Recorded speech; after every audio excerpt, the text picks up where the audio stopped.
State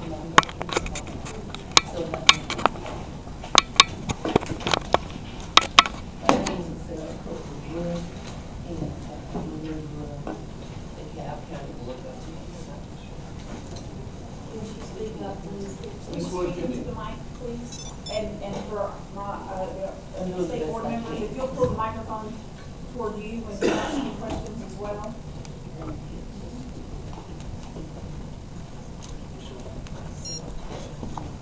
Ms. Wood, do you have an opening statement? I'm going to say possibly that we have talked and decided that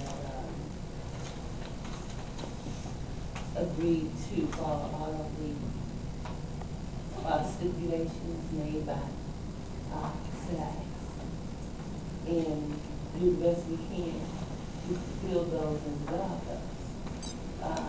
Before we had a chance to resolve some of the issues, as I think some of the board members said, something else was confronting us. So we never had time. For instance, when we got the last letter from SACS, then that's going to be next week we got the order from the State Board of Education. I believe that all of us want to make sure that we do a good job in educating our children. Because whatever happens, it affects the kids. Doesn't matter what happens, Sarah would, but it does matter a great deal to me what happens to our students.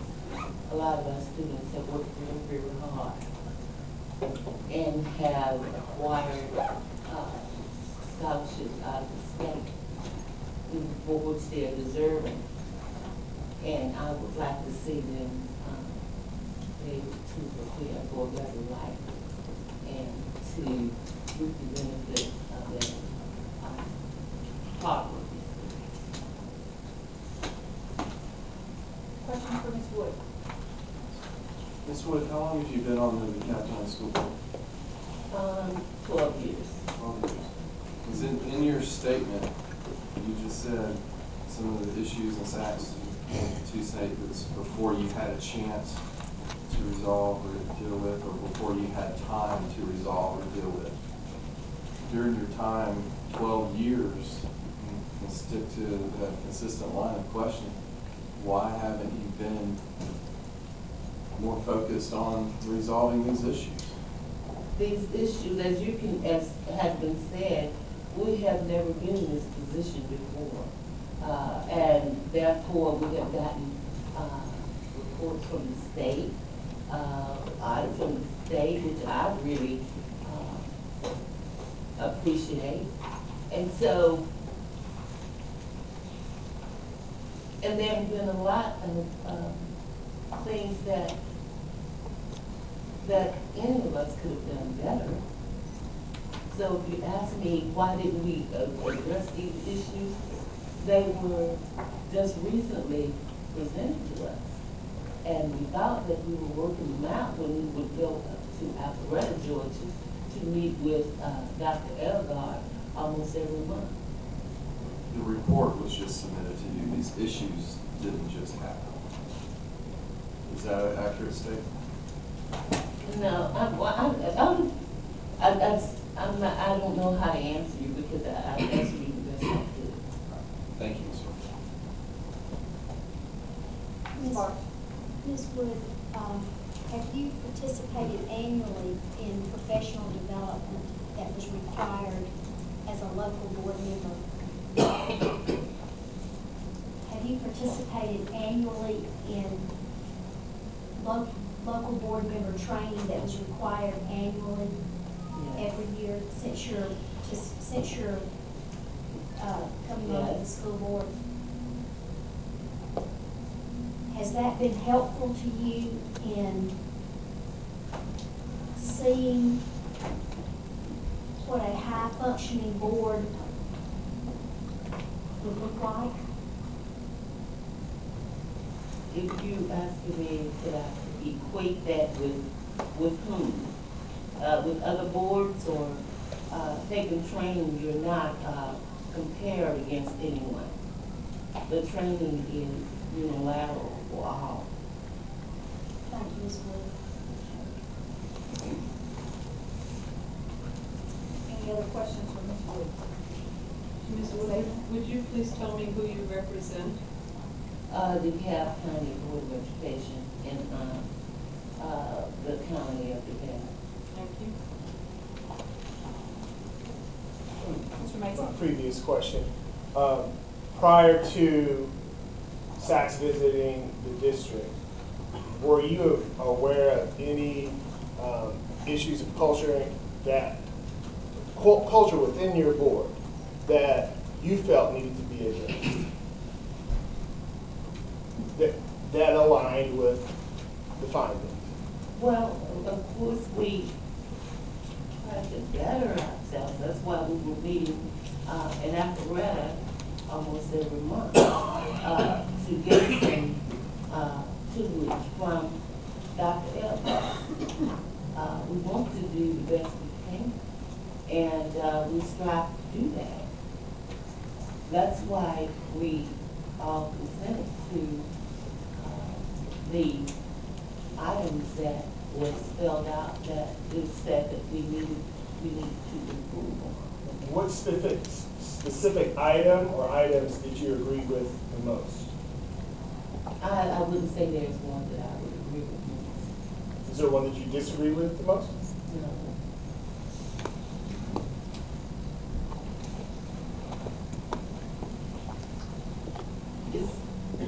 The point is, the children are the focus here.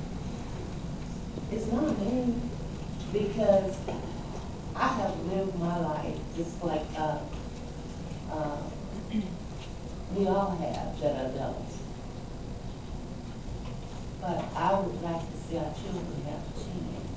And I don't want to do anything that would inhibit them from having a chance. And so whatever it is that we need to do, I stand ready to do that. And I think that says that by the consent orders that concern this consent form, that we want to do the best that we can do for the children of DeKalb County. In accomplishing that goal, what do you think is the first step? What do you feel the focus should be to make those first steps to accomplishing that goal of creating a board that does the best for the children of DeKalb County? Well, one of the things that we are looking at is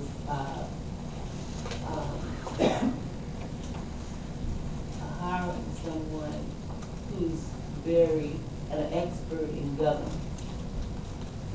and getting all the help we can as far as that is concerned. I think that we need to look at some of the policies that we have. They were rewritten, and we may need to revisit those to make sure they say what they need to say, to make sure that things operate the way they should, and that we're following those policies. Now, that's not to say that we don't, but what I'm saying is we need to make sure that the policies coincide with making sure our school system is the best, and I think we get the best. Ms. Wood, can you give me your definition of the role of a board member, the role of a superintendent? Well, the board, according to the laws that you passed, in the state of Georgia and some federal laws, the board is a responsibility is to manage and control. I'm sorry? Manage and control is what the language says, and that's exact. And that comes from the state. And sorry, I don't feel good. And also comes from the federal. The superintendent's role is to handle the day-to-day operation of the school system. One more question. According to the report, it said at board meetings, and of course I know you were faithful, I meant you to be a faithful member of the board meeting. Individual board members would lash out at each other, interrupt one another when speaking, and interrogate district staff in what can be perceived as an intimidating manner. Did you witness any of that? I don't know whether any group have not had some experience with disagreement, but you have to learn to disagree and not be disagreeable. If we are involved in that, sometimes just because you read something does not make stuff. It all depends on how it's written and how it is interpreted. But I'm saying to you, I stand ready to do all I can, and I believe that my fellow board members stand ready to do all they can to make sure that this board is successful in accomplishing the goals that we have been set for us. Second. Thank you, Madam Chair. Ms. Wood, there's a section in the report here that deals with communications between board members and district staff, superintendent, and other stakeholders. And it deals a lot with emails. Do you conduct your board work using emails? Sometimes, and I find it better to send things to the superintendent by email. Or if I'm sending something out, I usually send her a copy, because sometimes things get misinterpreted through conversation, or maybe someone interprets what is said differently than someone else. So when you send it to people in an email, then it can always be readdressed, because it's documented. The report says that the sheer volume of emails gets in the way, and that there are violations of policies that negatively impact the chain of command. Are you aware of email communications of this nature? Since I did not write that, I have no idea, because we get emails all the time, and I don't see how that would negatively do that when we're bombarded with emails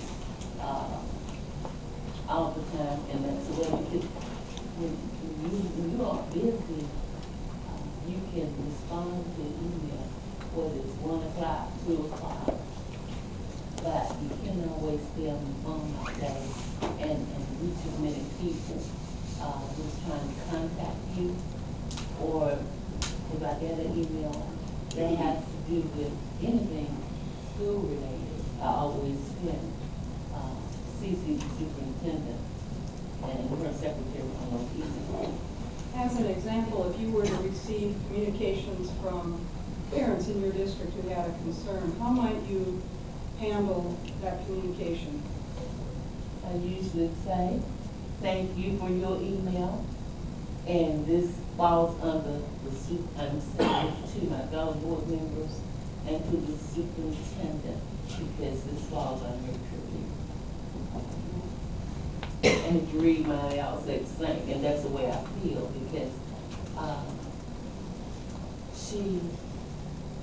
the superintendent supervises all of the employees, and that is our first point of contact.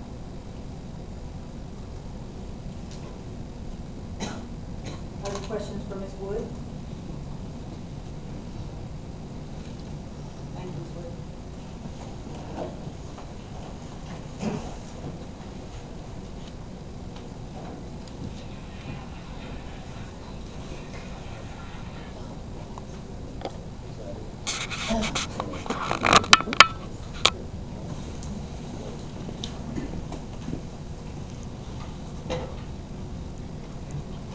The next board member is Nancy Chester.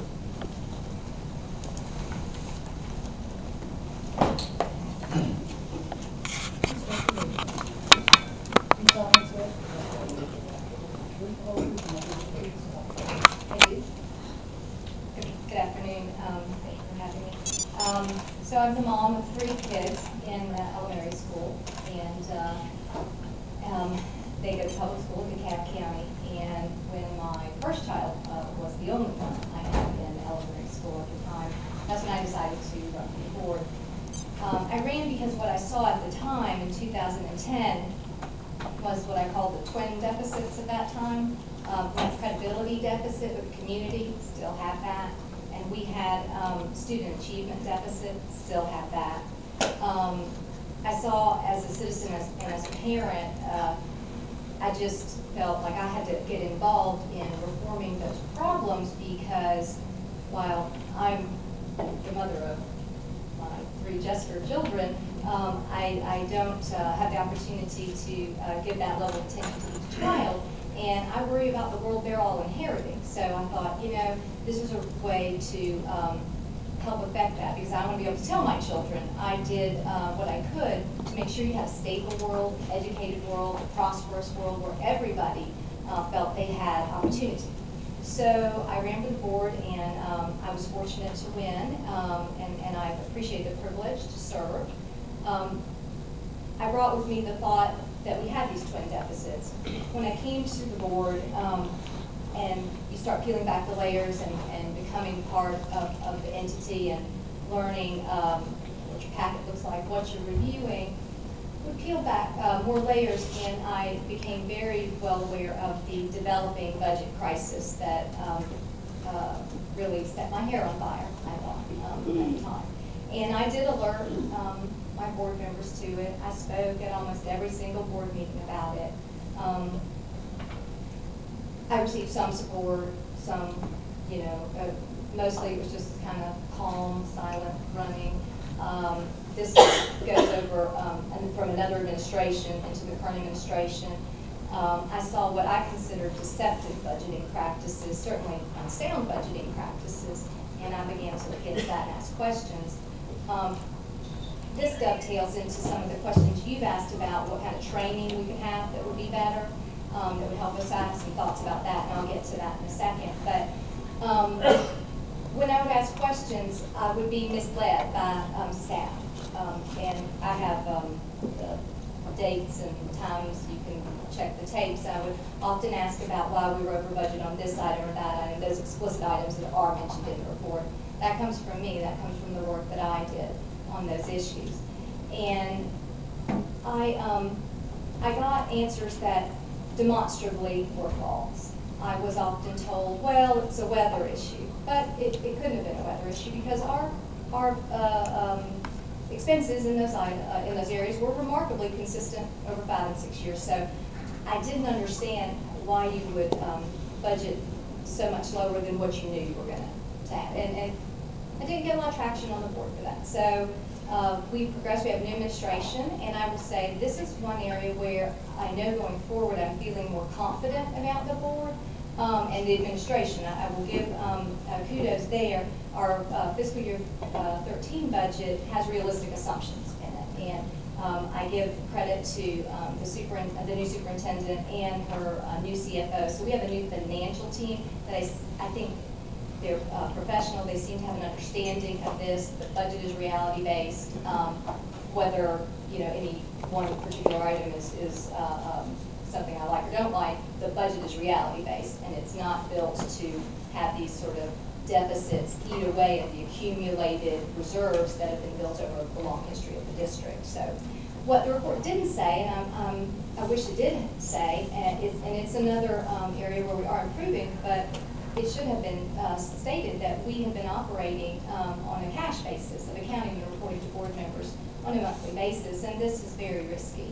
I think that as board members, boards that predated me, so I came on in January 2011, what you saw was an overstatement of what the reserves would really look like. They'd make a budget based on that rosy scenario, and you would see basically the whittling away of reserves. And that's how we got to the place we got to. And so I was concerned about that. I don't know why that wasn't mentioned in the report. I do think it's worth noting. Our new CFO is moving us to an accrual or modified accrual-based system, so I'm very pleased with that because, of course, the biggest liabilities, those salaries at the end of a fiscal year, but accruing back to that year, need to be in there. You need to book that liability properly. So we're doing that, and I'm happy about that. And we have those realistic assumptions. You know, and I'm certainly committed, as I have always been committed, to moving the district forward. I am committed to continuing to be a watchful steward of the finances, continuing to make sure we're aligning our resources to answer these twin deficits that I saw when I came in the board: student achievement and credibility with the citizens of DeKalb. I think we've made some motions in that direction. We have a long way to go to get there. But I'm certainly committed to being collaborative and working to customize a solution that I think fits a lot of the unique problems we have in DeKalb. I wrote down, we're in an iPod world, so we have to toss out the 8 tracks. And that's, I think, one of the biggest challenges facing us. We have to change the culture. The culture was noted in this. It must change. It's got to be different. And this isn't, that part isn't necessarily unique to DeKalb. I know a lot of school districts and,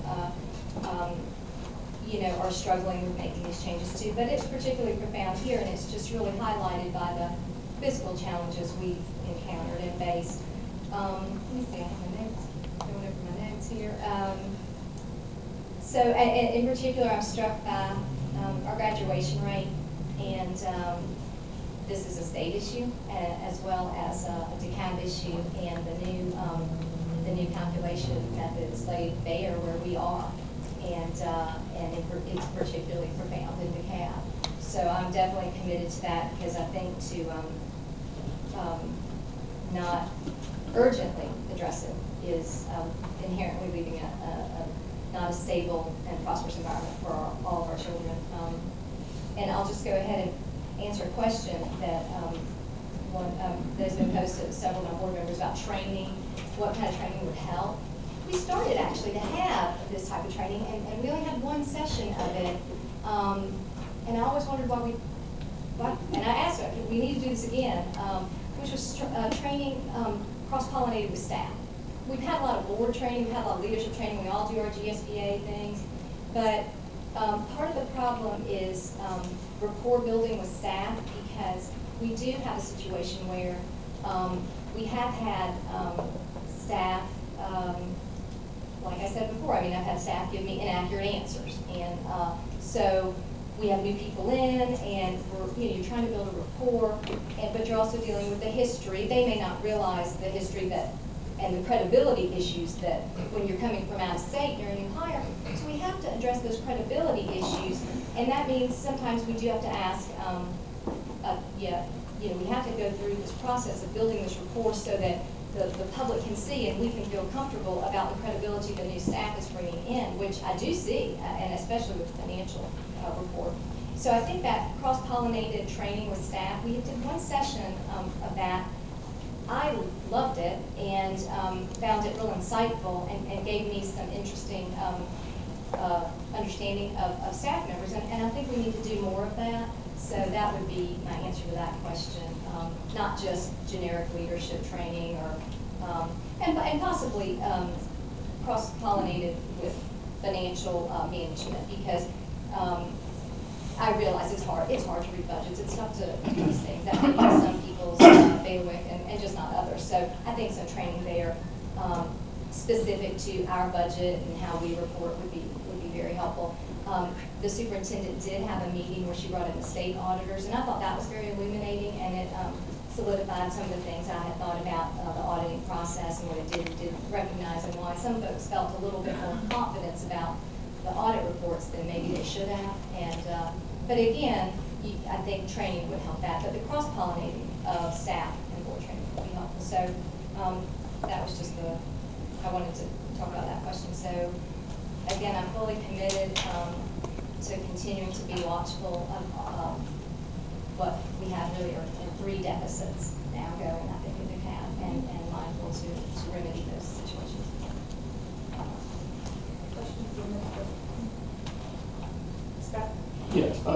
You said you'd had several interactions with the staff, particularly about maybe financial questions. Did you ever ask about the $12 million that has been drawn from a line of credit for textbooks? That particular line of credit was approved in 2009, so that predated me on board by 2 years. And I was not aware of the situation with the textbook a line of credit lease, it's referred to 2 different ways, until the new superintendent brought that to my attention. And so, and they are digging through that right now to understand what that money was used for. I mean, that is incredibly troubling. And this goes back to busting. And I spoke with a former board member who was on the board at the time, and he said, you know, I didn't think to ask, are you going to use the money for something besides textbooks? Because it was called the textbook lease or the textbook line of credit. And so I trusted that that was indeed how it would be used. And I believe that they're going through that process right now to remedy that, to understand what happened there. So I give kudos to the new superintendent about that. And I've certainly followed up with questions about that, spoke about that yesterday with some folks, because I want to know there. I did routinely speak within months of coming on the board about what I saw as the budgeting practices that were problematic. So you don't know anything more about the $12 million for textbooks? I'm waiting. No, I'm waiting on that report. I don't have a full briefing on that, and I await that. I know that they are still, the CFO and his team are reviewing that. They do not have a full report for that yet, but that's very troubling. Thank you. Any questions? Thank you, Ms. Chester. You mentioned that you came on this board on January 11th. 2011, excuse me. And I know from our board work that there's a steep learning curve. You were, I assume, very new to the process in January 2011. That's right. I was sworn in on January 3rd, 2011. Okay. So at that time, that same month is when DeKalb would have received the first report from SACS. In fact, either the first or second week I was on the board, I had an interview with SACS, and obviously I was very new to the board at that time. And then we received the report that really dated back to the 2010. So our note, the report here tells us that SACS gave a report that January 2011. They did a follow-up review in October of 11 and in March of 12. So through your eyes as a somewhat new board member, or at least new at that time, if you could speak to your perception of how the leadership, the superintendent, and the board at that time reacted to, what did they do with that report and those required actions? Well, I think everyone is very diligent at looking at it and thinking about it. I think that everyone has good intentions. It's the actions. I mean, I'm an end gamer. I'm like, okay, well, where are we going? Where are we going to finish, and how do we get there? And I think certainly the board has fallen short of that. I mean, clearly we have, because I'm not seeing. We've made some gains in some achievement levels, but we have a long way to go. What I was disturbed about in the reports actually was that in those interim times when we were getting reports, I had been speaking about the budgeting issues, and they never brought those to light. In fact, I think they would check off as operational or budgeting issues or financial status, and that always perplexed me. But I was undeterred and continued to bring it up to the board for the board's attention. And again, I'm happy that the superintendent, our current superintendent, has addressed that. I didn't feel the interim superintendent addressed that. One thing the interim superintendent did well was start a policy review process. That was something she did. Before I came on the board, I remember observing that in the 2010 period before I was on the board, and I thought she came up with a robust plan for doing that. Because that was one of the issues that SACS had in 2010, which was you have some old policies you need to go through, you need to modernize what you have, and so she came up with a very good system. So I felt good about that. not so good about addressing the financial issues. I wasn't seeing, at that time, in 2011, I wouldn't say I had evidence of academic achievement being targeted, that deficit. And really the public engagement credibility issue. Other questions? So when I believe I heard you say that you almost immediately became concerned about the financial problems. Yes, ma'am. And did you try to talk to your other board members, or Yes, ma'am. do you think they were just? Well, I mean, I faced challenges there. I did bring it up.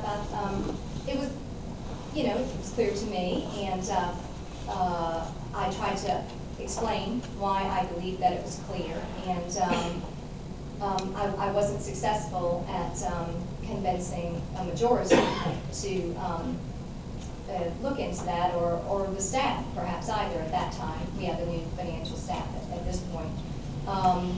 Some board members tried to disprove me. Some board members did try to say that it was temperature differentials and rate increases, but rate increases and temperature differentials didn't account for 50% increases or being 50% of the budget. Other questions for Ms. Jessica?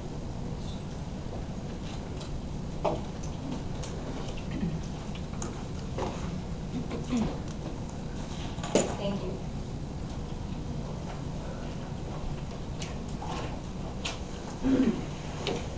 Two more board members, Ms. Adler is next.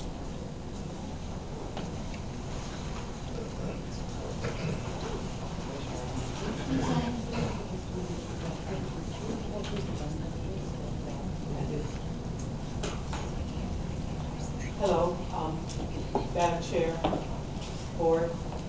My name is Donna Edler, and I am the board member representing District 7, but again representing every taxpayer, homeowner, and child of DeKalb County. I am a relatively new board member. I came on the board the same day that Ms. Jester came on. I ran November 2010 and was sworn in January 3rd, 2011. I've had 3 children in the DeKalb County School System. I have 1 now. I've had the opportunity to experience DeKalb County from a number of vantage points, in that I live in Stone Mountain. My children had the opportunity to attend school in the Druid Hills area as well as the Chamonix area through magnet programs. And I was asked to serve on the Board of Education, or to consider running for the Board of Education in 2010, because they knew of my unique love for DeKalb County and community. And at the time, I had a recent diagnosis of breast cancer, and I thought that would be a tremendous challenge. But they knew my commitment to, again, children, my community, and that I was a hard worker and one that would, again, overcome my physical challenges, but also could address and continue to work for the children and citizens of DeKalb County. And I think that's what I have done since I've been on the board. I came on the board at a time of challenges, and we remain in a time of challenges. So have we gotten all the gains that we hoped to accomplish in those 2 years? No, we've gotten more, actually. But I have attempted my job on the board, understanding those challenges, knowing that all those challenges did not come just since 2011, but have been ongoing since, again, I know we are inheriting some legal issues from, I guess, at least 5, 6 years ago, which we have to address and have to, again, endeavor to resolve. So as you make your decision, I hope that you will appreciate those inherited challenges that we have. But as the current board, as a member of the current board, we appreciate those challenges. And as we've received the SACS report, I am here to affirm that I, for one, we'll work with the consent decree that we are asking of you, as well as the items that have been addressed in the SACS report. I think that every board member here is endeavoring to do that as well. I have a background in business. I am a CPA, so I have understood some of the financial challenges that we have faced and are facing, and that have been made worse with our declining tax digest. And as we move forward with our new financial staff in place, I'm confident that we'll be addressing those challenges in a more responsible way. I'm here for that. Questions from Ms. Ellen? Edler? Thanks, Edler. Edler.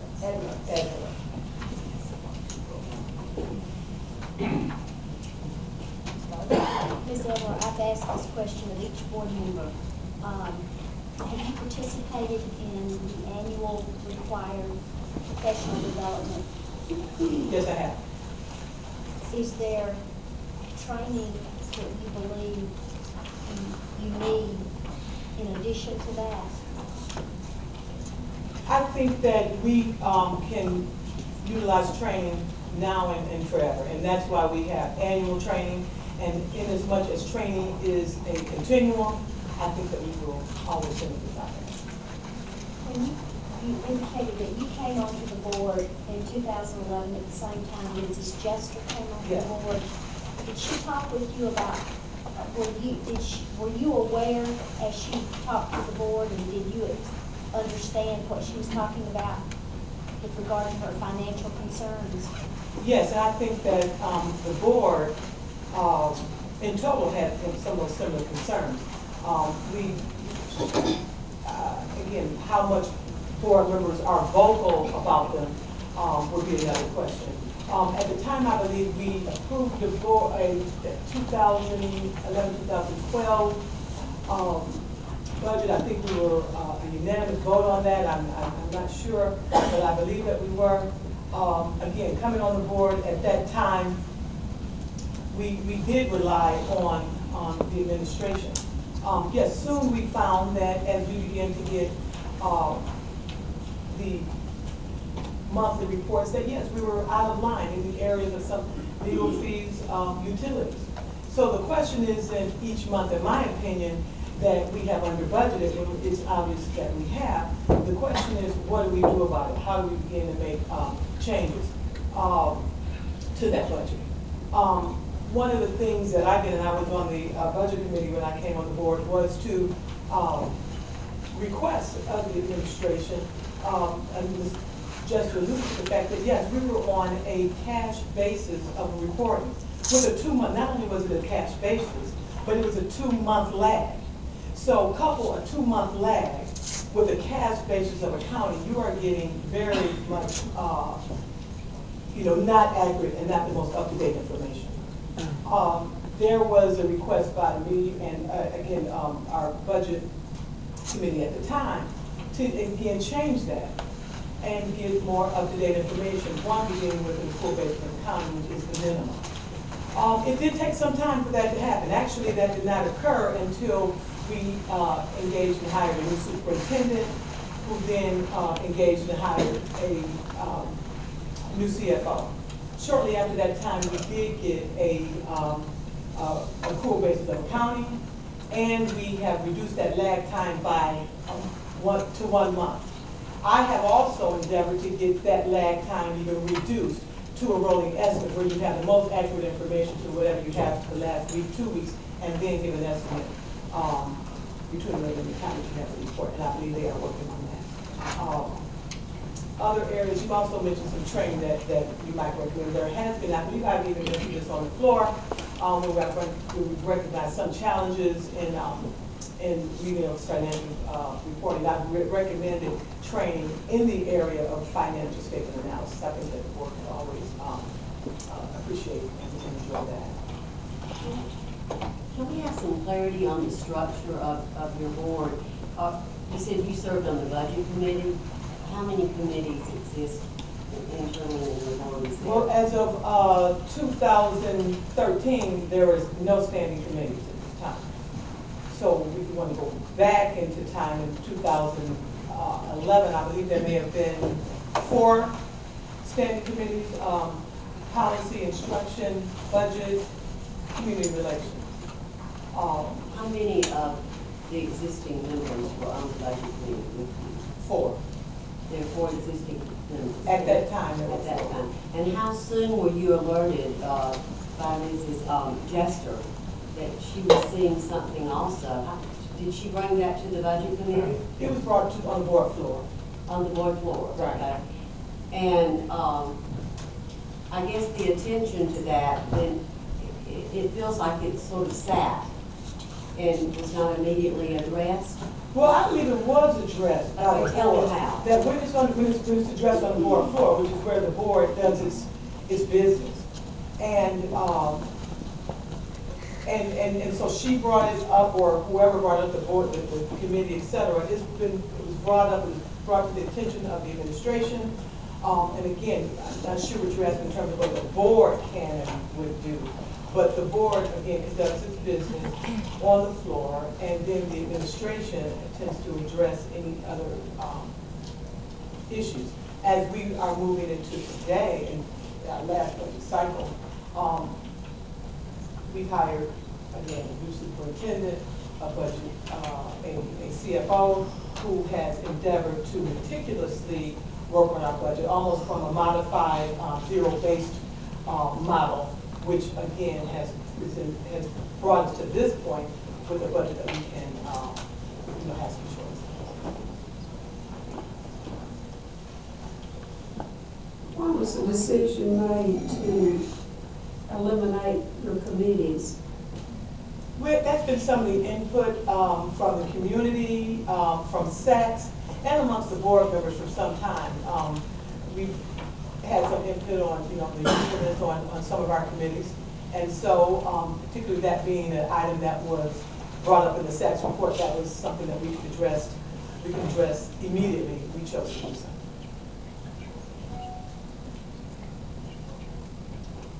Other questions? Could you flesh out for me, just kind of create a picture of the organization in DeKalb? Specifically, I've been sitting here wondering who to ask because it's not exactly clear. I know the superintendent has a family health issue that caused her not to be here, and I certainly understand that. But does the organization is broader than that? There must be assistant superintendents or district superintendents or something. Are any of them with us today? And what is the relationship between that layer of assistant superintendent and board members? How does the communication work? Well, the superintendent is not here today, and neither are any of her deputies. The board has an employee that we supervise and engage in, and that would be the superintendent. So if we have issues or questions or concerns, the board will, through the board on board floor or chair, will communicate with the superintendent. Not with the deputy or assistant. Correct. May I follow up on that? So there's no relationship around the area between a regional superintendent and a board member in the district? No relationship? No, the regional superintendents report to the deputy superintendent, Ms. Kim DeMar, who then reports to the superintendent. And so you all's relationship is with each other, of course, and with the superintendent. So there's no other. There's no reporting relationship. Something other than a reporting? Well, I hope that we all are cordial to each other when we see each other. A professional relationship, I'm sure, would exist. Well, and I'm wondering why I understand the superintendent isn't here, but I'm wondering why with the organizational structure like that, there's no deputy or no regional people from that body to be able to, because I think that may have been kind of our concern of understanding you all's understanding of board role, superintendent role, and how this affects policy for the children. So that's Well, I what won't this- speak my with, question. I won't speak for the administration on that, because Okay. I don't have that Sure, information. sure. Our attorneys may be able to respond to Okay, that. okay.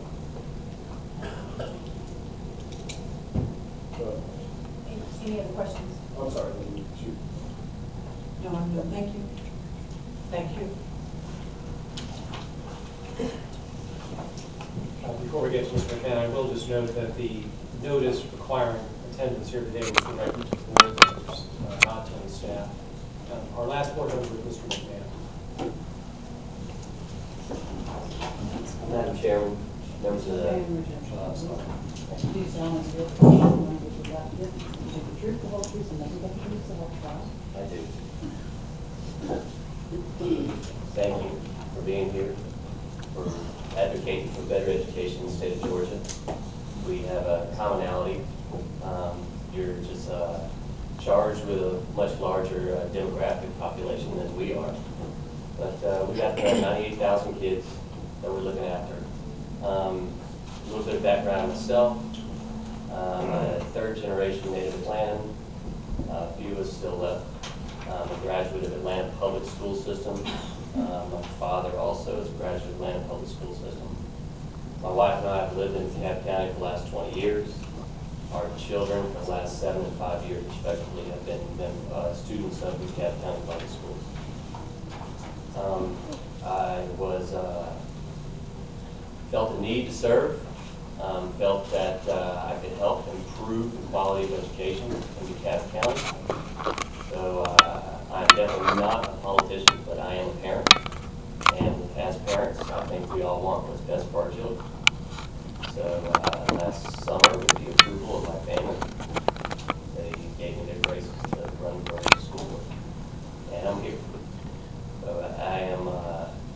I've been an advocate for better education. I've been very involved with my children and their volunteering at their schools.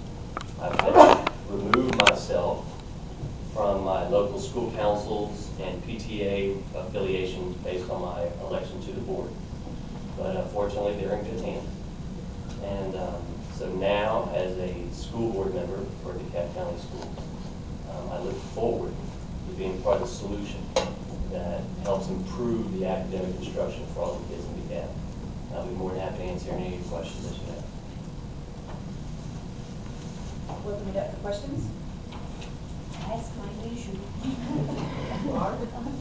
Could you address any training that you may have been aware of or participated in, and since you've been elected? Similar to Mr. Orson's response, our formal training consisted of our 3 hours of meeting with the school system administration. We met the cabinet level department heads from human resources, technology, finance, and then operational facilities and operations. I was aware, have been aware of who these individuals are since they are new to our school district. They're from across the country. We have a cabinet member who's from Kansas City, Missouri. We have people from Ohio, from North Carolina. So they are new to DeKalb. So that's the extent of my formal board training, and I look forward to further GSBA training. I know it's mandated, and so I hope I've answered your question. So Just the 3 hours. I just had the 3 hours. just 3 hours. Were you aware that there was anything else available to you? I was not made aware, or I didn't go hunting for it, but I did know that there was formal new board member training, and then there's ongoing continuing ed for board members. So I was aware, but I did not know specific dates or times. And I would definitely have made myself available for December training, but I was unaware of that. And I do not know who was responsible for who's. And it's just one of many things, but I'm not speaking about necessarily any other training, but I just wondered if you were aware of any other that was available to you. Thank you. Any questions for Mr. McMahon? Ms. Beckman? I want to be very direct with you. looking at the SACS report, they have a couple of introductory paragraphs putting all of this in context. But then they move to findings, which begins on the bottom of page 3. And in the first paragraph on the top of page 4, in the opening paragraph of findings, it says, although 3 new board members will be joining the board in January, there has been a consistent division on the current board. And then I'll skip a sentence that says, additionally, the team verified through interviews that the new board members are following in the current board's footsteps by acting individually and misinterpreting their roles and responsibilities already. I don't like the statements at all. And the fact that it's in the opening paragraph of the findings seems to be very conscientiously and specifically placed there to come to our attention. So I would like for you to tell me about that and flesh that out a little bit. I was presented with this report on Monday, December 18th. Read through the report Monday, December 18th. About 20 minutes into it, when I got to page 4, 2.3.e, and saw that paragraph. I was perplexed, so I communicated with my newly elected school board members, yet to be sworn in, and created a dialogue amongst ourselves asking for accountability. And as you were told today, I was told at that time the exact who, what, when, where, and we, as a unit, the three of us, were extremely concerned with the communications from SACS in the report. So we drafted an email to Dr. Elgard asking for understanding. And we sat down with Elgard, and he was vague. So he did not give any specific examples or peeps, and I'm okay with it. So what I've said is I've not gone into any schools, I've not interfered with day-to-day operations, and I think it does not do the existing school board or the new school board members justice through their explanation. So. Well, 2 follow-up questions to that. I'll go ahead and put them both out there. The first one is, the 3 of you conferred about accountability. I'd like to know what you mean by accountability. And secondly, one of the other new members, whose name I'm forgetting right now, did talk about going out into the schools. So were you similarly familiarizing yourself with the schools that are in the district that elected you? No, because I'm very familiar with the schools that I've been elected to. Through my volunteering, I was the regional representative of the DeKalb County Council of PTAs over the Lakeside area, so I knew all the cluster of feeder schools that fed into Lakeside. I was also familiar with the Tucker High School area, and through my affiliation with that, I also knew the other representatives of the other 18 high schools that we have in the county. So what were you looking for in terms of accountability between? Just did you do it? What'd you do? You know, did you go in there? Did you beat people up, or because that's how it's perceived. Did you give yourself some accountability for moving forward, like, hey, I've got your back. I'll let you know if I think you're stepping over the line. I do. Let's not. We've got our plates full enough right now, so let's not create any additional work for us, or even the perception of. So I'm big on perception as a public servant. Not only do you do the right thing, but you make an effort to show that you're doing the right thing. Other questions?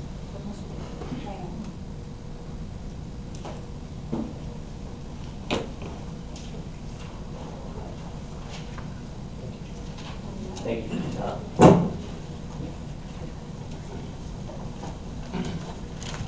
Mr. Moody and members of the board, that concludes the presentation of the board members in support of the consent order, which has been negotiated. I have here the original signed signed agreement by each of the board members and at this time will tender. Council, do either of you feel the need to make any type of closing statement, or Ms. Hackmeyer? I do not. Can I ask one follow-up question of Mr. Wong? Doctor, Mr. Wong? Mr. Wall. Yeah. I want to read you something out of law, and by the way, you have a wealth of experience. I'm sorry. You have a wealth of experience. I was impressed. I am a pretty old fellow. No, I didn't say that. Probably not as old as me. The law says school board members hold special roles as trustees of public funds, including local, state, and federal funds. And then in Ms. Barr's line, board duties require specialized skills and training in the performance of vision setting, policy making, and approving multi-million-dollar budgets. Now, in the SACS report, they cite that you were in deficit $24 million, and also the missing textbook money. How do you explain that? How could y'all not know? One of the great challenges facing the DeKalb School Board is that we are overwhelmed more with rumors than the record. And one of the rumors is, as I heard the question asked earlier, is where's the $12 million for the textbook? Here is the KPMG report. It identifies every one of the dollars that was spent on textbooks. It identifies the invoices that went to Bank of America to be reimbursed for textbooks. And the Bank of America was both rigid and very specific. In order for the school to be reimbursed for textbooks, they have to have both the invoice and the canceled check. And those canceled checks are in evidence both at Bank of America, at the school system, and you have the invoices at the Bank of America. Now, I heard you ask that question, and I told him we really need to clear up some of these things.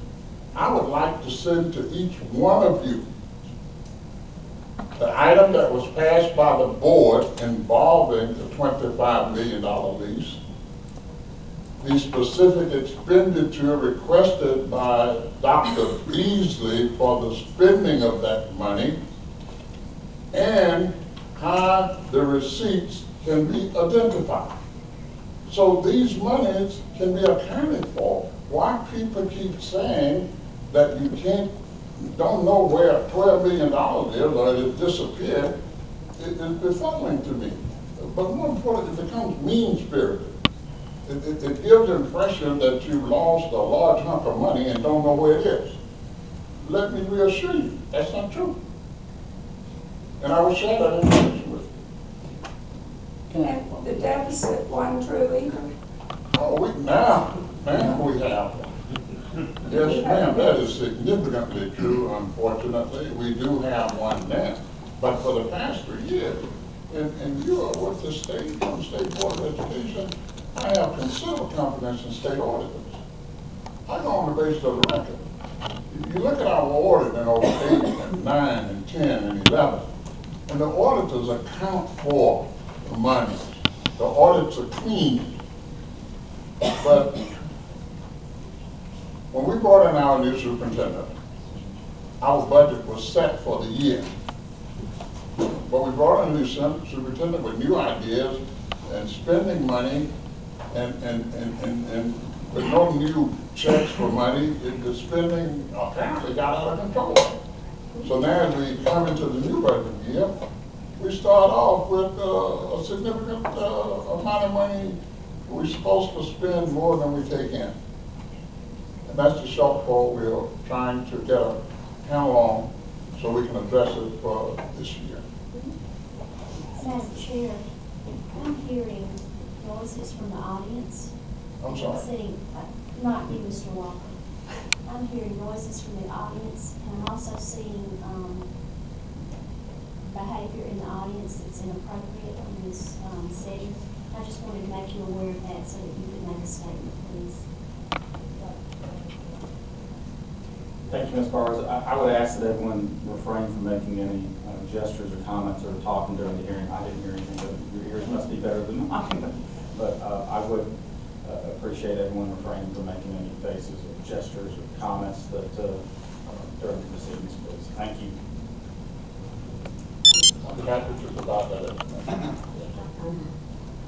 I understand that when you say that there are invoices and there are canceled checks for the textbooks. Can you or someone on staff identify where those textbooks are? I cannot, but I'm certain if we have a person who's in charge of the books, I don't know if anyone has talked to that individual, but we follow the invoices. The invoices are physical and they exist, so we need to just follow the necessary steps. We've had a number of rumors that have confounded our ability to govern. At one time, we had a rumor saying we had borrowed $600 million and we didn't have in the budget the money for the bonded indebtedness. That rumor and that, I don't know how to call it, misunderstanding or false statement prevailed for a long time. And I don't even know if it's been cleared up to today, but it was untrue. So these are the kinds of challenges we are compelled to try to overcome. The rumors overwhelm us, and people would much rather believe the rumor than look at the record. I can't impress that upon you. And we have, I gotta admit, sometimes we can be cantankerous, but we have honest and decent people serving on that board. We don't have anyone on that board taking money or misrepresenting who they are and what they're doing. And believe me, it pains us at times to see all of that coming instead of the truth of what is actually happening. Man, you gave me this forum, so I got to see that you don't be offended if I'm not talking so much, but I feel compelled to tell you that a lot of teaching and learning is going on in DeKalb County. Those 90-some thousand students are enjoying, in my opinion, good education. The test scores are better this year than they've been since I've been in the system. But at the top, at the area of governance, bringing in a new system with board members with different ideas. One of my colleagues you mentioned, Ms. Justin, we have rigorous intellectual discourse. We debate with each other. We write each other. I was going to give you the information that Nancy and I debated about the budget. She has a thing about under-budgeted electricity and legal fees. Under-budgeted electricity can be problematic. But I haven't met anybody who can make a valid, accurate judgment about what your legal fees will be. Because you never know who will sue you. But we debate these things. And we talk about them. But we do it in great spirit. But people see us debating, they assume it's an argument. We inform and we engage. We take serious the task and roles we play. We are appealing to you. Let us go with this consent agreement and watch how we address these issues. We want the DeKalb to be the best. And one word I said that I want to repeat to you deliberate indifference has not occurred, in my opinion, in the DeKalb school system. We've not known that we should not do something and do it anyhow. That's not us. Those are the issues, and we pledged not to talk about the SACS report other than to let you know how fully and totally we embrace those required actions. But you keep asking us to pause, we disagree with them all. We don't want to go there. We don't want to argue with SACS. That's a battle we can win. But we can win the one of working on those required actions. And we want to do that for our children and our family. And we ask your support. We've had SACS for better than 10 years. We're going to see if you can do it this year. But SACS hasn't been able to do it. And working with us.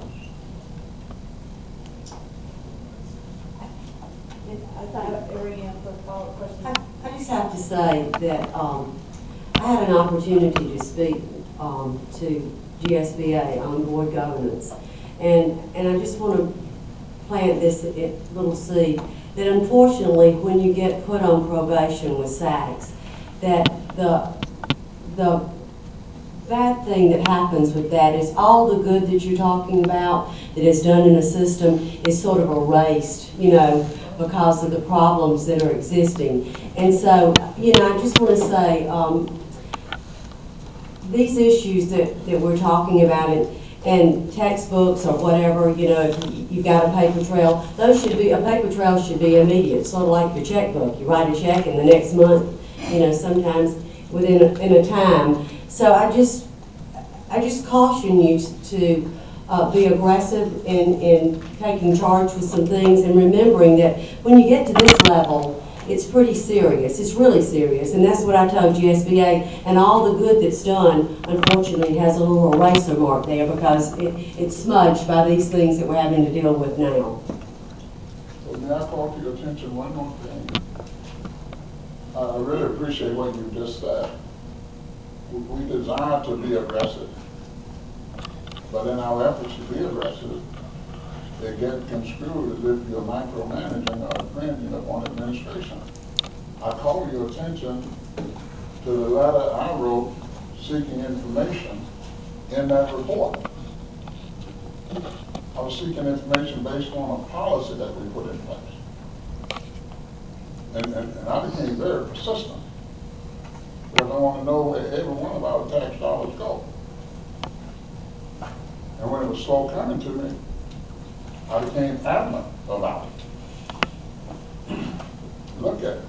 When you look at my letter, I didn't reach up in the sky and start seeking something. I was doing that on the basis of policy. We needed to know because of the concerns that were coming to me. But SACS correctly stated what I did, but they're missing, well, I don't want to talk about SACS. I'm going to stop you right there, Chairman Walker. Ms. Zeckman, do you have a specific question for Mr. Walker? I just want a clarification on what Mr. Johnson asked. Okay. If I heard your question and the answer right, you followed up that they had invoices and canceled checks. But did they have books? And what was the answer to the question?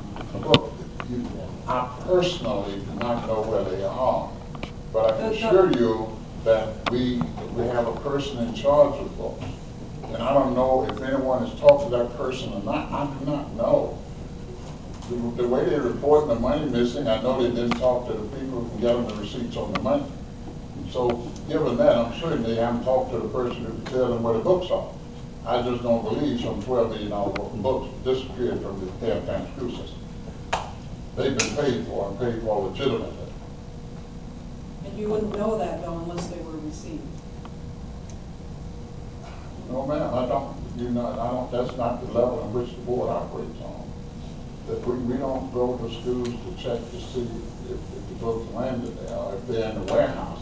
But I'm certain we can follow the receipts and identify them. What I'm suggesting to you is that they are in the system someplace. Thank you for your response. No other questions for Chairman Walker? I have a general overall one. He can stand up there if he'd like to. I actually want to piggyback on that one thing. In order to get that one issue off of the report, my advice is find the books. Then they're off the report. Have someone find the books, but that's just specific to that. I'd like to say a general statement, maybe a general statement. Let me let Okay. Chairman Walker sit down if that's. I will send that information to them.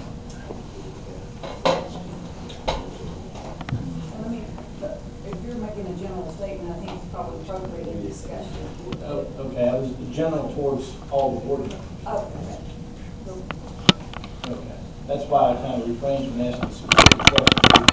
Okay. Because I was just listening intently, and I was a little concerned and perplexed, I've got to tell you. One thing, and Ms. Barr has mentioned it, she asked every board member, and for the next meeting, whenever it is, I would like a copy of every one of the board members' training that they've had for the last 4 years. In the past, we've received that, and I thought it was going to be a standard procedure, but I'd like to see that, okay, because that's very important, and I think training is the key here, and it's the fix, okay?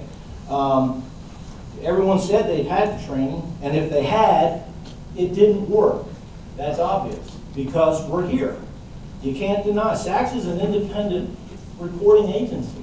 You can't say, you know, I disagree with them, it's how you interpret it or anything like that. I mean, the problem is, they were there watching y'all for a certain amount of time, and basically, y'all didn't follow the rules. You didn't follow the rules as a board member. As a board member, you are supposed to know what you can and cannot do. And if you don't know it, it's up to you to find out. And it's up to you to train yourself and then to police yourself. It's really that simple. If you have arguing and yelling and screaming in boardrooms, if we had it here, I would hope that one of the other board members would stop it or request it to be stopped. I mean, it's incumbent upon y'all. It's not incumbent upon SACS. It's not incumbent upon this board. It's incumbent upon you all to fix this. And the only way you're going to fix it is if you agree to most of what they've said, and then try and figure out how to fix it and understand what they're trying to tell you to do. And basically, they're saying, train yourselves, understand what you can and can't do, know where your boundaries are, and agree to it. Or agree to disagree to it, but figure it out. And then don't cross them again. It's really hard to do. It's hard to, not to do, it's hard to perform. It's not hard to establish it. But I kept hearing that on a consistent basis from everybody. And the fact that then, the other thing is there's no gray area. It's black and white, really. There are things you can and there are things you cannot do. We all know that. And every other board in this state knows that. If they don't, then they need to find it out. And if they're not getting the training, if everybody has gone through every training from GSBA for the last 4 years, then you're not getting it. You need to get it somewhere else. Or ask them to come in and give you more. That's just a suggestion. And what really concerns me is that the new board members haven't had new board member training. Every elected official, let me rephrase it. If you're newly elected as a school board member, I know that GSBA offers new board training every year before they are in. Am I right about that, fellow members, colleagues? I believe that to be true, okay? So it's out there. Here again, if you didn't know about it, that might be one of your flaws. The next time it happens, the next time you have new board members, now you know. Okay? But these are things, y'all need to train yourselves. I mean, once you get this done, everything else, I think you're going to find out it's going to fall into place. It really. That doesn't mean y'all have to agree on everything, but you have to, if you want to disagree, you have to respectfully disagree. And if you can't do that, It ain't gonna get fixed. And if it doesn't get fixed, well then, repercussions are gonna be what they may be, what they are. And the fact that you stated that your kids are performing well and the district is performing well, can you imagine how much better they can be performing if this wasn't in front of you? That's all I'm saying. My bad, just one thing. Training is absolutely critical. I couldn't agree more with what Dennis said. What so often happens, and I'm an educator, is that we are in the classroom, and then what we say in the classroom gets left on the desk. And so the implementation and what happens once you leave the training, do your actions reflect what you have heard? That is what is so critical, and that is what is may possibly be an issue. I don't know that, but it's just not going to training and saying we've had it, we've signed it, and then people are coding it. It just goes on like that. No, it has to be a change in the way business is conducted and the way board members conduct themselves.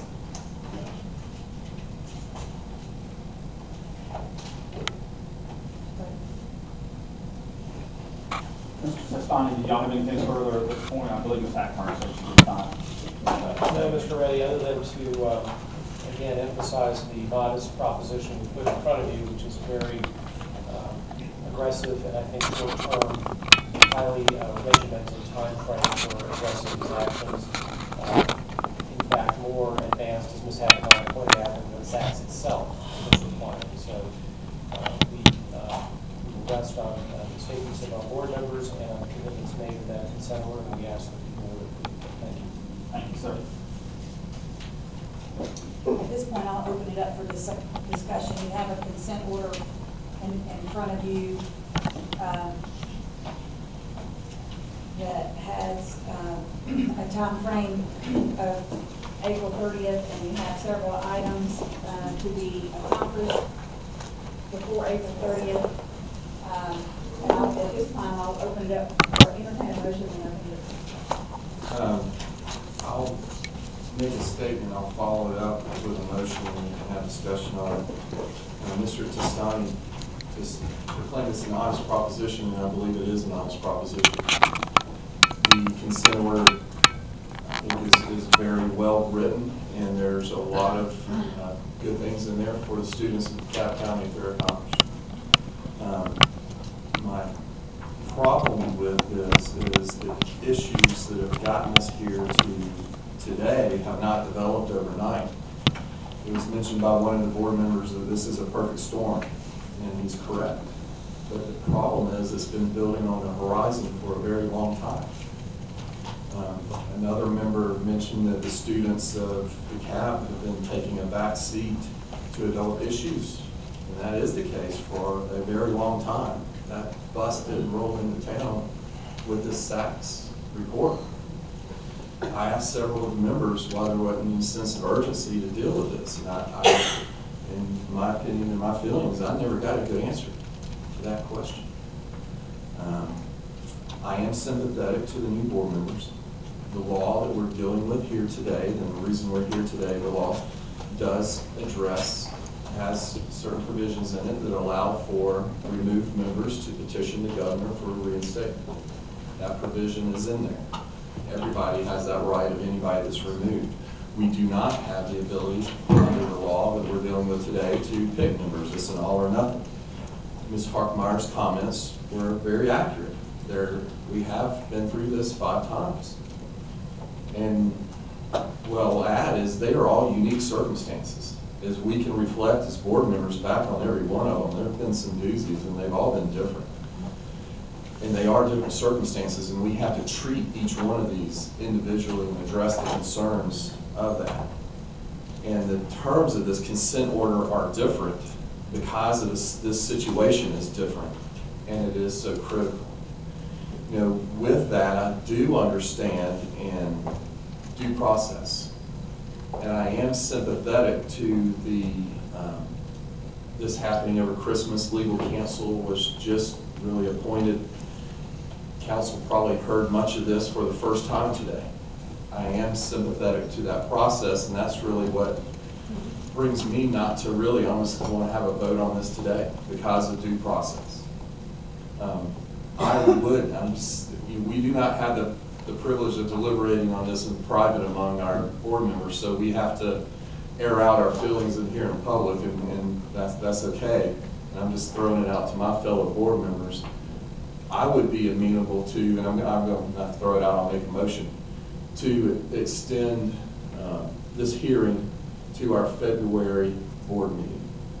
And at that time, that gives the attorneys time to prepare and meet with their client. And also, that gives a little bit of time to see what we can do in that time frame, or to see what these board members can do in that time frame. But my feeling is that this is a critical situation that is upon us now. It's not